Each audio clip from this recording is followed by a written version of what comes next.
Mercer County get ready to make their return to the classroom. Gear Up Southern West Virginia is helping make sure that they have all the supplies they need. Today, incoming freshmen at Bluefield and Princeton high schools were given supplies like backpacks, pencils, and binders.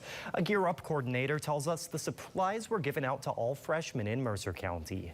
Gear Up Southern West Virginia is an organization that encourages and helps students prepare for college, the military, or trade school career paths after high school.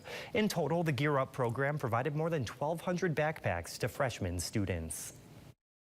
There's a need here for backpacks, and the kids can't make an excuse, well, I don't have anything to work in class. So they have it all. They have pencils, they have highlighters, they have paper, they have notebooks, they have binders, they have it all. Now, during the school year, Gear Up Southern West Virginia will be taking students to college campuses in the area. That's along with offering tours of different careers in the area as well.